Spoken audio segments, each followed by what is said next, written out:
In ancient times, the first humans started to gather together in tribes to facilitate survival, and thus the first societies were born. In ancient society, men were defenders. They protected their families from being eaten and taken away. Men provided for the safety of the family, so their families could trust them, so that they would face critical situation and feel protected. To be a mountain means to be a defender. Today, our dear ones rely on us men because they know that we can protect them from dangers and can afford to be vulnerable emotionally and physically. They know that they will not be humiliated. They know that they are always being protected from dangers and troubles. To be a mountain means to provide a life in which they can find love, understanding, emotional security, physical security, and acceptance. A real man is a hero for himself and his loved ones.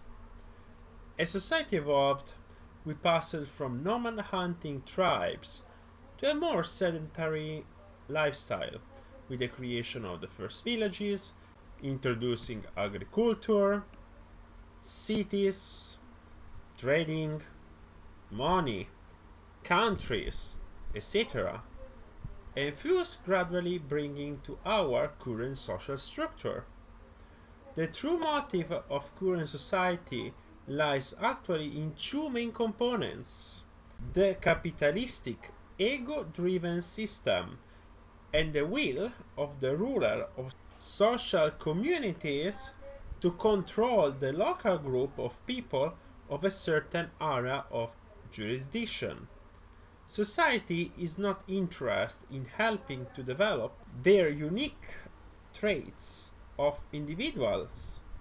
The rulers of social communities prefer to have a bunch of people that do not question anything, that bring capitalistic profit to the system and to themselves, and that they all think all in a certain model, as in this way they are easy to control and manipulate at will. A great representation of this mechanism can be found in the book 1984, written by Orwell. Anyone and anything that touches the normality defined in this way thus becomes a potential disruptive force of the system. In order to reduce the birth of potential freethinkers, societies tries to brainwash people using mainly two instruments: education system and media. Starting from childhood, social structure tries to implant ideas about a certain model of life, and they normally try to repress their creativity and free thinking. That is, for example, the reason why left-handed children are often forced to learn to write with the right, as left-handed people tend to be on average more creative. Also, brainwashed people would subconsciously try to brainwash kids without realizing it. In addition to this mechanism, medias are also powerful complementary tools. They are great in manipulating information in a way that favors current social structure and the proposed model of normality of the local community. Typical manipulation techniques of medias are generating fear and generating false needs to follow the scripted model. Telenews, newspaper, and internet are usually the main generator of fear in communities, thus influencing a vast majority of people of the local community to do as the ruler of social structure exactly want. A great mechanism that rulers of social structures love to implement for doing this is an ancient Latin war stratagem: divide et impera, divide and conquer. Any organized method that causes such separation is greatly appreciated by the head of social structure. Organized cults that promote hate of other groups. Organized sports that put people one against the other. The overstatement of news regarding members of other communities stealing, etc. When there are also local members of the same communities doing that, for instance, and not getting nearly the same weight, is a subtle try to generate racism. And the reason is simple. By members of different communities interacting, it is easier to see the manipulation plan of social structures, as rulers of different social structures might implement certain ideas differently to manipulate people. The whole idea of country is a magnification of divide et impera on a larger spread. Simply the manipulation happens on a much larger collection of local communities. Look at the earth. Do you see any borders limiting country? No, there are not any. Those borders are imaginary. They are just conventions to favor certain people in their benefits. In truth, we are all world citizens. The generation of false needs applies both in the wish that a certain model is followed blindly and both in a capitalistic profit. I will make a specific example. TV spots. TV spots use an alterated version of a positive yoga technique called affirmations. The original yoga technique works like this.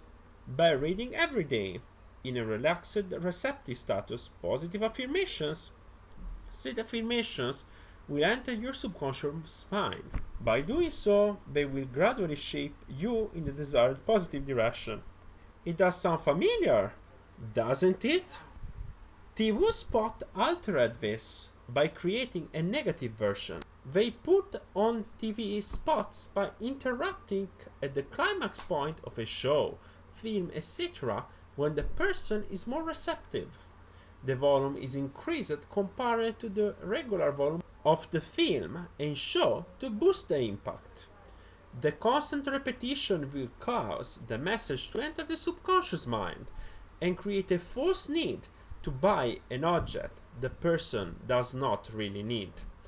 As a result, there are going to be many people exposed to the TV show that will eventually start to buy more and more of the target product, thus benefiting the capitalistic system of society. Many people fall in the trap of the social manipulation and become like zombies. They follow blindly the mass and media, live by the model. They don't discover their true gifts and talents, and one day they will die without having truly lived. Steve Jobs did a wonderful speech at Stanford University, an absolute must read and watch. I will quote one part. Your time is limited, so don't waste it living someone else's life. Don't be trapped by dogma, which is living with the results of other people's thinking. Don't let the noise of others' opinion drown out your own inner voice. And most important, have the courage to follow your heart and intuition. They somehow already know what you truly want to become. Everything else is secondary. Steve Jobs. You are not responsible for the social conditioning and programming you received, especially when you were a child. However, as an adult, you are 100% responsible to fix the situation and take power back and control yourself and your life. Travel as much as possible and interact with people of different cultures. Think with your own head. Observe and meditate. Feel in your heart what you really want. Discover your unique traits, gifts, and talents and explore them. Let your positive and aware light shine so brightly and uniquely but other weirdos will know exactly where to find you.